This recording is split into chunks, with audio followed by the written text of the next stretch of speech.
மிக முக்கியமான ஒரு அம்பு, சொல்லம்பு செலுத்திடுறேன்.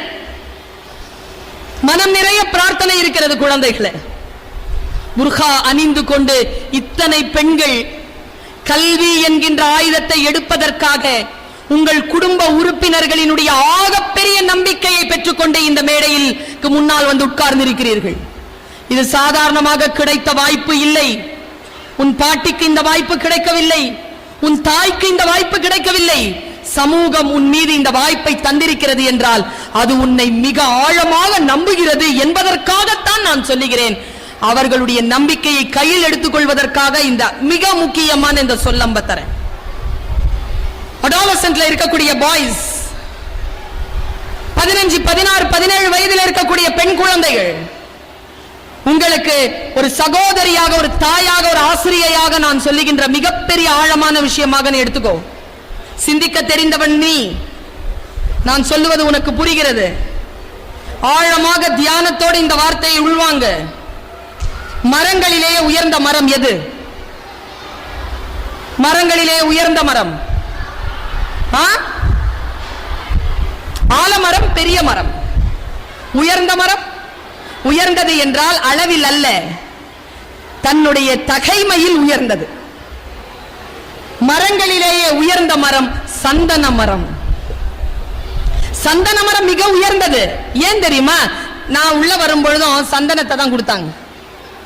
சாமிக்கு சந்தனத்தை தான் கொடுக்கிறீங்க, கல்யாண பொண்ணுக்கு சந்தனத்தை தான் கொடுக்கிறீங்க. சந்தனம் தான் மிக முக்கியமான உயர்வுக்காக பயன்படுத்தப்படுகின்ற ஒரு பொருள். பெரிய கட்டைய தேய்ச்சா என்ன வருமோ, சின்ன பிசுறு தேய்ச்சாலும் அதான் வரும். அதுக்கு பேர் தான் உயர்வு. வெளி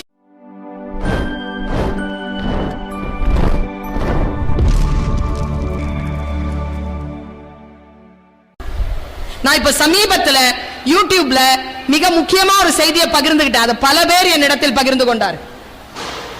நான் அதை அப்படியே உங்களுக்கு கடத்துறேன். இந்த இண்டிவிஜுவல் இருக்கிறல்ல, உட்கார்ந்து இருக்கல்ல, எப்பவாது நீ எதற்கும் லாயக்கற்றவள், நீ எதுக்கும் லாயக்கற்றவன் என்கின்ற ஒரு வினாடி உன் மனதிலே எழுந்திருக்கும் என்றால், இதோ இந்த டீச்சர் உனக்கு தருகின்ற ஆகப்பெரிய மருந்தாக இந்த வார்த்தையை எடுத்துக்கொண்டு போ. உனக்கு ஒரு விஷயம் தெரியுமா? நம்ம எல்லாருமே யூனிக் தெரியுமா? என்னிடத்தில் இல்லாத ஏதோ ஒன்று உன்னிடத்தில் இருக்கிறது, உன்னிடத்தில் இல்லாத ஏதோ ஒன்று என்னிடத்தில் இருக்கிறது. இறைவன் பூமியில் குப்பைகளை எறிவதே இல்லை. அதான் உண்மை. யாருமே குப்பை கிடையாது. எல்லோருக்கும் வாழ்வதற்காகவும் பிறந்ததற்காகவும் ஒரு காரணம் இருக்கிறது. சமீபத்தில் எனக்கு வாட்ஸ்அப்ல ஒரு செய்தி வந்ததுங்க. நான் இந்த வாட்ஸ்அப்ல எதுக்காக பயன்படுத்துவேன்னா, நிறைய சொற்களை கேட்பேன். அதுல இருந்து சமீபத்தில் ஒரு பையன் சொல்லியிருந்தான், ஆச்சரியமா இருந்தது எனக்கு. டெய்லி காலையில எந்திரிச்சு குளிச்சு விபூதி பூசிட்டு உள்ளூர் கோயிலுக்கும் வெளியூர் கோயிலுக்கும் 3 வருஷமா அலைன்னு அலையிறேன். ஒரு பிரார்த்தனை கூட நிறைவேறல. ஏன் இப்பதான் தெரியுது, தமிழ்நாட்டில் இருக்கிற சாமி எல்லாம் டூப்ளிகேட்டாம் அப்படின்னு நான் பாருங்க. அப்போதான் அந்த சிலை திருட்டு பற்றிய அந்த விஷயம் என் மூளைக்குள் போகிறது. கோயில இருக்கிற சாமி சிலையெல்லாம் திருடி எல்லாம் டூப்ளிகேட்டா வச்சுட்டா என்னுடைய வேண்டுதல் எப்படிரா ஒர்க் அவுட் ஆகும்னு ஒருத்தன் அனுப்புறான். சின்ன பையன் ரொம்ப ஷார்ப்பா எழுதுறானுங்க பசங்க. ஒரு பையன் எழுதியிருந்தான் பாரு. அதனால்தான் டீச்சர் கிட்ட சொன்னேன், உங்க வாழ்க்கையில் நீ ஏதோ ஒரு எல்லைக்கு போக போகிறாய், அந்த எல்லைக்கு போவதற்கு ஏதோ ஒன்று தடையாக இருக்கிறது. அந்த தடையை இதோ இந்த சொல் தகர்த்தெறியும் பார். எனக்கு தகர்த்தெறிஞ்சது அந்த சொல் இவ்வளவுதான். அந்த பறவை பறந்து அர்ஜென்டினாவுக்கு போகுது. கலிபோர்னியால இருந்து 8300 கிலோமீட்டர் போயிட்டு குஞ்சு பொரிக்குது, முட்டையிட்டு குஞ்சு பொரிக்குது. பிப்ரவரி மாசம் எண்டுல, மார்ச் மாசத்துடைய தொடக்கத்துல மறுபடியும் குஞ்சுகளோடு சேர்ந்து திரும்பி கலிபோர்னியா போகுது. 8300 கிலோமீட்டர், மொத்தம் 16600 கிலோமீட்டர் வச்சுக்க. இது வந்திருந்தது. இந்த பறவையே பறக்கின்ற பொழுது நீங்கள் பறக்க முடியாதா அப்படின்னு கேட்டு அந்த முடிஞ்சிருச்சு. நான் சாதாரணமான ஆள் இல்லை, நான் தோண்டுவேன். ஒரு விஷயம் சொல்லிட்டாங்கன்னா அதை தோண்டி எடுப்பேன். அது ஏன் அப்படி சொல்லப்பட்டுச்சு? எங்க அம்மா என்கிட்ட சொல்லுவாங்க, ஒரு வாட்டி எப்பவாவது சொன்னாங்க, வெளிநாட்டுக்கு போகும்போது சுல்தானா கடல் ஏதாவது இருந்தா அதுல கால் நினைச்சிரு அப்படிம்பாங்க. நான் ஏன்னு கேட்டேன் எங்க அம்மாட்ட. காயல்பட்டினத்துக்காரங்க படிக்காதவங்க, 8ஆம் கிளாஸ்ல 3ஆம் கிளாஸ் தான் படிச்சாங்க. அந்த அம்மா என்கிட்ட சொன்ன வார்த்தை தெரியுமா? உன் காலில் தொட்ட நீர் உலகமெல்லாம் சுத்தம்ல. என்ன சிந்தனைங்க இது? எவ்வளவு பெரிய சிந்தனை! சிந்தனை பெருசா இருக்கணுங்க. வாழ்க்கை சிறியதுதான், மனிதர்கள் சிறியவர்கள் தான், ஆனால் சிந்தனை மிக உயர்ந்ததாக இருக்க வேண்டும். எனக்கு ஒரு டவுட் என்னன்னா, இப்ப நான் 3 மணிக்கு உங்களை உட்கார வச்சோம், இங்க கூட்டிட்டு வந்து சேர் போட்டோமா இல்லையா? போட்டோமா? தண்ணி குடிக்கிறதுக்கு ஏற்பாடு நடந்திருக்கா? தண்ணி இருக்குல்ல, தேவைன்னா தண்ணி கையில வச்சிருப்பீங்க, குடிப்பீங்கல்ல. ராத்திரி ஒரு 8 மணிக்கு 9 மணிக்கு வீட்டுல போய் சாப்பிடுவீங்கல்ல. ஒரு 5 மணி நேரம் 6 மணி நேரத்துக்கு நம்மளால நிக்க முடியாது. நமக்கு உட்காரத்துக்கு சேர் வேணும், குடிக்கிறதுக்கு தண்ணி வேணும், சாப்பிடறதுக்கு சோறு வேணும்னா 8300 கிலோமீட்டர் அது எப்படி இங்க பறக்குது? எனக்கு எங்க டவுட் வந்ததுன்னா, அது பறந்து போகின்ற வெளி கடல். மத்ததுனா மரத்துல உட்கார்ந்துடலாங்க, கடல் எப்படிங்க பறக்கும்? பறவை. பைபிள்ல ஒரு வாசகம் வருது, அதோ அந்த பறவையை பாருங்கள், அது விதைப்பதும் இல்லை, அறுவடை செய்வதும் இல்லை. குர்ஆனிலே பறவைகளை பற்றி ஒரு சொல் வருகிறது. பறவைகள் வானத்தில் பறக்கின்றன, அவை ஸலவாத்தில் இருக்கின்றன. They are under prayer னு பேசுகிறான் இறைவன். They are doing prayer. When they fly, they pray. நான் யோசிச்சு பார்க்கிறேன், 8300 கிலோமீட்டரும் அப்படியே பறக்க முடியுமா? தோல் வலிக்காதா? அதுக்கு ஓய்வு எடுக்கணும் இல்லையா? என்னடா பண்ணுதுன்னு கூகுள் பண்ணி பார்த்தா அந்த பறவையின் பெயர் பார்ஓன் ஸ்வாலோ. நீ வேணா போய் தேடி பாரு, அது என்ன பண்ணுது தெரியுமா? பறக்கும் போதே மரத்திலிருந்து, எந்த மரத்துல அது வந்து குஞ்சு பொரிச்சுதோ அந்த மரத்திலிருந்து சின்ன குச்சி இருக்குல்ல, அதை உடைச்சு வாயில பிடிச்சுக்குதான் எல்லா பறவையும். தாய் பறவை முன்னால பறக்கும் போது அது ஒரு இண்டிகேஷனை கொடுக்குமா, மீன்வாடை வருதுன்னு. மீன்வாடை வருதுன்னு உடனே எல்லாம் என்ன பண்ணுவாங்களா, எல்லா பறவையும் அந்த குச்சியை கீழே போட்டு அது மேல உட்காந்துருவாங்களாம். குச்சினா மிதக்கும்ல, அது மேல உட்காந்துருவாங்க. உட்கார்ந்து அங்க துள்ளி வருகின்ற மீனை வேட்டையாடும். சாப்பிட்டுட்டு மறுபடியும் பறந்து குச்சி எடுத்துட்டு பறந்து போகுமா. நான் யோசிச்சு பார்க்கிறேன், ஒரு சின்ன பறவை ஒரே ஒரு இத்துணூண்டு குச்சியை நம்பி 8300 கிலோமீட்டர் பறக்க முடியும் என்றால், மனிதர்களாகிய நாம் நமக்குள் இருக்கக்கூடிய ஒரு சிறிய திறமையோ தன்னம்பிக்கையோ வைத்துக் கொண்டு முன்னேறிவிட முடியாதா? பட்டுக்கோட்டை கல்யாண சுந்தரம் எழுதிய பாட்டு, ஆனா என் தாய் எனக்கு சொல்லிக் கொடுத்த பாட்டு. சின்ன வயசுல ரொம்ப வறுமை சார், சொல்றதுக்கு எனக்கு வெட்கம் இல்லை. யாராவது ஏதாவது பொருள் வச்சிருந்தா ஆசையா இருக்கும், யாராவது ஏதாவது நல்லா சாப்பிட்டாங்கன்னா ஆசையா இருக்கும். அது நமக்கு இருந்தா எப்படி இருக்கும்னு யோசனையா இருக்கும். எங்க அம்மா என்கிட்ட ஒரு வார்த்தை சொன்னாங்க, உன் வயதில் தான் சொன்னார்கள், உன்னை விட சிறிய வயதில் சொன்னார்கள். திருடாதே பாப்பா, திருடாதே. அடுத்த வார்த்தை தாங்க சூப்பர், வறுமை நிலைக்கு பயந்து விடாதே, திறமை இருக்கு மறந்து விடாதே. திறமை இருக்கு, வறுமைக்கு பயப்படாத, திறமை இருக்குல்ல வந்துருவேன். அடுத்த பாட்டு பாருங்களேன், உன்னுடைய தாயோ, பாய்ஸ்க்கு சொல்ற, முக்கியமா கேர்ள்ஸ்க்கு, அடாலசன்ஸ் கேர்ள்ஸ்க்கும் சொல்றேன், வாழ்க்கையில ஏதேனும் ஒரு சிரமம் உன்னை வந்து சேர்ந்திருக்கிறதா? உன்னுடைய சிரமங்களை சொல்லுவதற்கு காதுகள் இல்லையா? கவுன்சிலிங் கொடுக்கிறதுக்கு ஆட்கள் இல்லையா? எப்ப பார்த்தாலும் எங்க பார்த்தாலும் வெறும் அறிவுரையாவே கேட்டுட்டு இருக்கா? உனக்கு வெறுப்பா இருக்கா? இந்த ஒரு பாட்டை நான் சொல்றேன், மனப்பாடம் பண்ணி வச்சுக்கோ. சிந்தித்து பார்த்து செய்கைய மாத்து, சிந்தித்து பார்த்து செய்கைய மாத்து. சிறுசா இருக்கையில் திருத்திக்கோ, தவறு சிறுசா இருக்கையில் திருத்திக்கோ. தெரிஞ்சும் தெரியாம நடந்திருந்தா அது திரும்பவும் வராம பார்த்துக்கோ, அவ்வளவுதான். பட்டுக்கோட்டை கல்யாண சுந்தரம் எழுதிய பாட்டு இதுவும். யோசித்து பார்க்கிறேன், எவ்வளவு அற்புதமான பாடல்கள் இருந்தன ஒரு காலகட்டத்தில். இன்னைக்கு எங்க இருக்கு பாடல்கள்? குழந்தைகள் ரசிக்கக்கூடிய பாடல்களில் எங்கே இருக்கிறது? ஒரசாதேன்னு ஒரு பாட்டு ஓன்னு கத்துறோம், என்ன இருக்கு அதுல? அற்புதமான பாடல் வரிகள் எல்லாம். என் பையன் என்கிட்ட ஒரு நாள் கேட்டான், அம்மா உன் டேட் ஆஃப் பர்த் என்கிட்ட சொல்லுமான்னு. கூர்ந்து கவனிங்க இத. ஏண்டா அப்படி கேட்கறான்னு கேட்டேன். ஏமா 1945 அந்த பாட்டெல்லாம் ரசிக்கிற? என் பையன் என்கிட்ட கேட்டதுங்க. என் பையனுக்கு நான் சொன்ன பதில் என்ன தெரியுமா?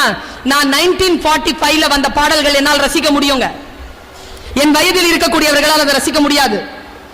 என்னால் சுரையாவை ரசிக்க முடியும், என்னால் சைகளை ரசிக்க முடியும், என்னால் நூர்ஜஹானை ரசிக்க முடியும், என்னால் நௌஷாதை ரசிக்க முடியும். ஏன் தெரியுமா? என் தந்தை அதற்கு ரசிகராக இருந்தால் என் தந்தையின் ரசனையை நான் உள்வாங்கிக் கொண்டேன். என்னால் அந்த ரசனைக்குள் நின்றுவிட முடிகிறது.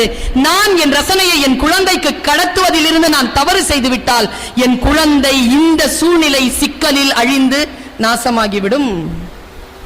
உங்கள் ரசனையை உங்கள் குழந்தைகளுக்கு கடத்துங்கள். பல நேரங்களில் நாம் செய்யக்கூடிய மிகப்பெரிய பிழை இது. குழந்தைகளே, ரசனையில் கவனமாக இருங்கள். உங்கள் நேரத்தை யாரேனும் களவாடுகிறார்களா, அதிலே நீங்கள் கவனமாக இருங்கள். ஏன் தெரியுமா? நாம் பல நேரங்களில் கவனமற்று இருப்பதனால் தான் விபத்துகள் நேரிடுகின்றன. இதோ மிக முக்கியமான ஒரு அம்பு, சொல்லம்பு செலுத்திடுறேன். மனம் நிறைய பிரார்த்தனை இருக்கிறது. குழந்தைகளை புர்கா அணிந்து கொண்டு இத்தனை பெண்கள் கல்வி என்கின்ற ஆயுதத்தை எடுப்பதற்காக உங்கள் குடும்ப உறுப்பினர்களினுடைய ஆகப்பெரிய நம்பிக்கையை பெற்றுக்கொண்டு இந்த மேடையில் முன்னால் வந்து உட்கார்ந்திருக்கிறீர்கள்.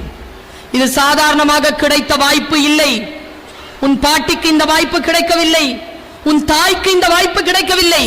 சமூகம் உன் மீது இந்த வாய்ப்பை தந்திருக்கிறது என்றால் அது உன்னை மிக ஆழமாக நம்புகிறது என்பதற்காகத்தான் நான் சொல்லுகிறேன். அவர்களுடைய நம்பிக்கையை கையில் எடுத்துக் கொள்வதற்காக இந்த மிக முக்கியமான இந்த சொல்லம்ப தரேன். அடாலசன்ட்ல இருக்கக்கூடிய பாய்ஸ், 15, 16, 17 வயதில் இருக்கக்கூடிய பெண் குழந்தைகள், உங்களுக்கு ஒரு சகோதரியாக, ஒரு தாயாக, ஒரு ஆசிரியையாக நான் சொல்லுகின்ற மிகப்பெரிய ஆழமான விஷயமாக நீ எடுத்துக்கோ. சிந்திக்க தெரிந்தவன் நீ. நான் சொல்லுவது உனக்கு புரிகிறது. ஆழமாக தியானத்தோடு இந்த வார்த்தையை உள்வாங்க. மரங்களிலேயே உயர்ந்த மரம் எது?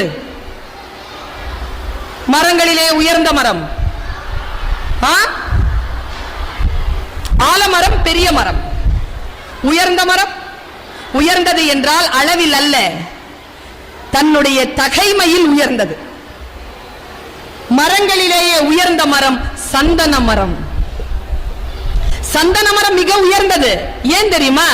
நான் உள்ள வரும் பொழுதும் சந்தனத்தை தான் கொடுத்தாங்க. சாமிக்கு சந்தனத்தை தான் கொடுக்கிறீங்க, கல்யாண பொண்ணுக்கு சந்தனத்தை தான் கொடுக்கிறீங்க.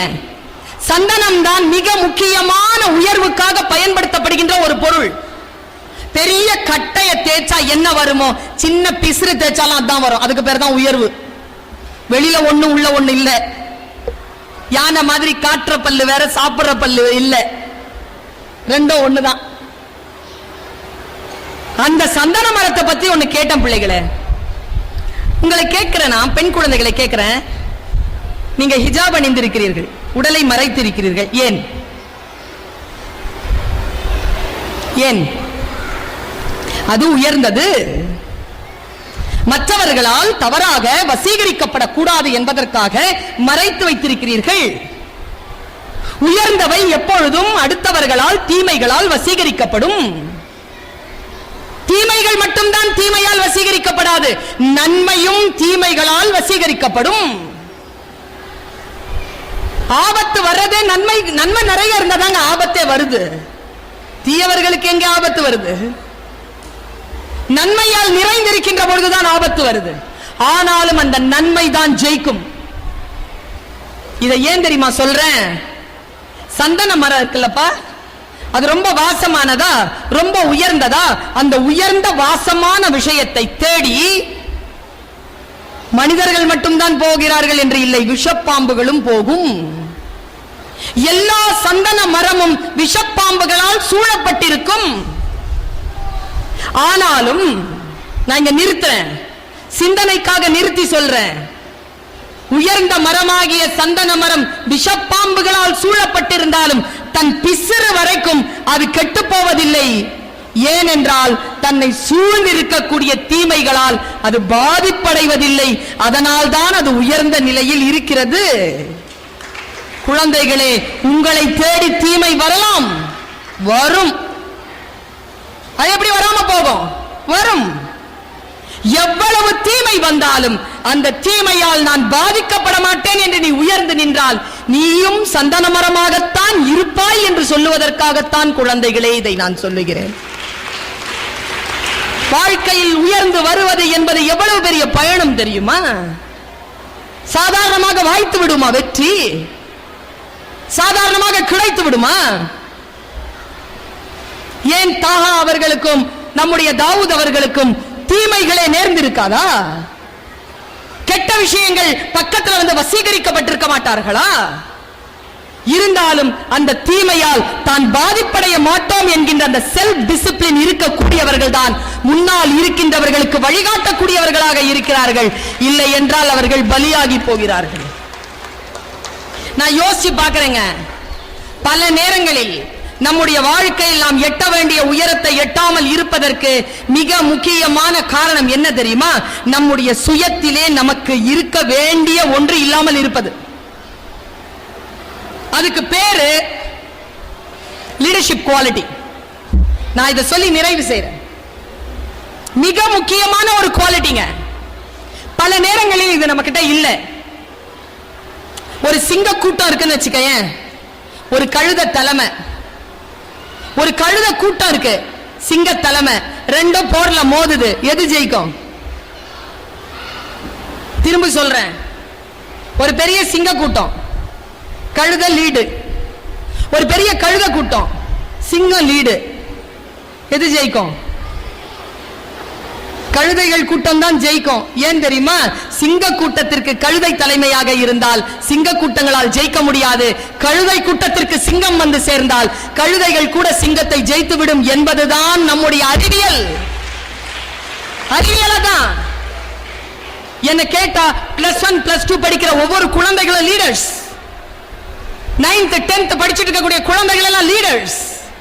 Just develop the leadership quality. உள்ளுக்குள்ள ஒரு பொறுப்பு வரட்டும். லீடர்ஷிப்ங்கிறது வந்து ரெஸ்பான்சிபிலிட்டிங்க. நான் உங்க மேடம் இருக்காங்களே, மேரி மேடம், எங்க தெரியுமா அவங்கள ரொம்ப நான் வந்து ஃபேசினேட் பண்ணேன். ஒரு வேலை நடந்தது இந்த மேடையில. ஒரு குழந்தை தீச்சட்டி எடுத்துச்சு தெரியுமா, இடுப்பு வளையத்தை விட்டுருச்சு. நான் இங்க டிக்ளேர் பண்றேன், அந்த குழந்தையோ அந்த குழந்தையுடைய பேரண்ட்ஸோ இருந்தா வீட்டுக்கு போய் உங்க குழந்தைக்கு ஒரு பாராட்டையோ ஒரு அன்பான அரவணைப்பையோ கொடுங்க. ஏன் தெரியுமா? அந்த குழந்தை கடைசி வரைக்கும் she didn't give up. அவ நின்னாங்க. அத நான் ரொம்ப ஆச்சரியமா பார்த்தேங்க. அவ நின்னதை நான் ரொம்ப ஆச்சரியமா பார்த்தேன். நான் எங்க தெரியுமா அந்த டீச்சரை பாராட்டின? இந்த ஹெட்ஷிப் வந்து எனக்கு என்னன்னு தெரியும். இதுக்கு முன்னால யார் ஹெட்டா இருந்தாங்களா எனக்கு தெரியாது. நீங்க வேணா லெக்சர் எடுத்து பார்த்துக்கோங்க. இதுக்கு முன்னால வேற யாரோ ஹெட்ஷிப்பா இருக்கும்போது இந்த கல்வி நிறுவனத்தின் உயர்வு வேறு மாதிரியாக இருந்திருக்கும். இவங்க ஹெட்ஷிப்க்கு வந்ததுக்கு அப்புறமா கல்வி நிறுவனத்தின் உயர்வு வேற மாதிரியா இருந்திருக்கும். It's a quality. என்ன குவாலிட்டி தெரியுமா? அந்த தீச்சட்டி எடுத்துக்கொண்டு அந்த குழந்தை கவலைப்படுகின்ற பொழுது நீ போய் அதை சரி பண்ண இன்ஸ்ட்ரக்ஷன் கொடுக்காம தானே ஏறி வந்து அந்த தீச்சட்டியை எடுத்து வைக்கக்கூடிய அந்த லீடர்ஷிப் தான் leadership. That is called leadership. எங்க காலேஜ்ல நான் இவ்வளவு பெரிய ஒரு ஸ்பீக்கர் தானே, நான் என்ன கேட்கிறேனோ என்னுடைய ஆர்கனைசர்ஸ் எனக்கு செஞ்சு கொடுத்துருவாங்க. சாதாரணமா நான் வந்து ஏரோட்ராம்ல எல்லாம் இறங்கினேன்னா 2-3 கார் வந்து நிற்கும். எந்த கார்ல நினைக்கிறேனோ அந்த கார்ல நான் ஏறலாம். நான் என்ன கூலி கேட்கிறேனோ அந்த கூலி தான் என் பேச்சுக்கு. என் சம்பளத்தை யாரும் நிர்ணயிக்கிறது இல்லை, நான் தான் நிர்ணயிக்கிறேன். ஆனா ஒரு விஷயத்த நான் சொல்றேங்க, எல்லாத்தை விட உயர்ந்தது எது தெரியுமா? நான் ஸ்பீக்கரா இருக்கிறது இல்ல. காலேஜ்குள்ள போன உடனே எங்க பிரின்சிபல் பர்வீன் அப்படின்னு கூட எஸ் மேம் அப்படின்னு போய் நிக்கிறேன் பாரு, அதுதான் இந்த மேடையில் இவ்வளவு ஆளுமையை நான் பெறுவதற்கு மிக முக்கியமான பங்காக இருப்பதாக நான் கருதுகிறேன். அங்க கேட்ல என்ன பிரச்சனை போய் பாருங்க, போய் பார்ப்பேன். என்ன டாய்லெட்ல தண்ணி வர மாட்டேங்குதான் பர்வீன், கொஞ்சம் போய் பார்ப்பேன். இவ்வளவு பெரிய ஸ்பீக்கர் தானே. பிள்ளைகள் வெளியில நின்னுட்டு இருக்காங்களா, உள்ள வரலையா என்னன்னு கொஞ்சம் பாருங்க. நான் வெளியில ரோட்ல ஓடுவேன். என்ன காரணம் என்றால் எப்பொழுது பணிவான ஒரு சூழலில் அடங்கக்கூடிய ஒரு வாய்ப்பு வருகிறதோ அவர்